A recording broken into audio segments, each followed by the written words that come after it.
নদিয়াতে যে জমি আছে ক্ষতিপূরণ দুগুণ পাবে। কিন্তু দেখুন নদিয়া জেলার কথা বলছি, ওখানে কারো এক কাটা জায়গা বললে 7 লাখ 8 লাখ টাকা ক্ষতিপূরণ পেয়েছে। আর আমনাগার খোঁজ নিয়ে দেখো পুরো একটা সিস্টেম এখানে দুর্নীতি করেছে। দুর্নীতির মধ্যে ঢুকে এখানে 10 কাটা 12 কাটা নয় 2 কাটা 3 কাটা জায়গা যার পড়েছে 50,000 60,000 টাকা দিয়ে তার কাছ থেকে মিটিয়ে নেওয়ার চেষ্টা করছে।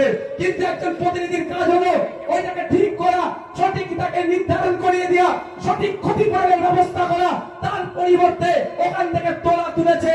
আগামী দিনে বলবো এই 12,000 ক্ষতিগ্রস্ত পরিবারের পাশে যদি দাঁড়াতে চান, তাদের সঠিক যদি ক্ষতিপূরণের ব্যবস্থা করে, অন্য কোন সিম্বলে হাত দেওয়ার দরকার নেই। বামেদের সমর্থন নিয়ে খাম চিহ্ন সে সিম্বলে হাত দিয়েছে। আপনারা খাম সিম্বলে ইভিএম মেশিনের 8 নম্বরে প্রধান টিপে ভোট দিয়ে তাকে বিধানসভার মধ্যে পাঠান। একজন বিধায়ক হিসাবে আইনসভায় আওয়াজ তুলবে, কনসার্ন ডিপার্টমেন্টের কাছ থেকে লড়াই করে ক্ষতিপূরণটা নিয়ে এসে আবার এই 12,000 পরিবারকে বুঝিয়ে দেবে।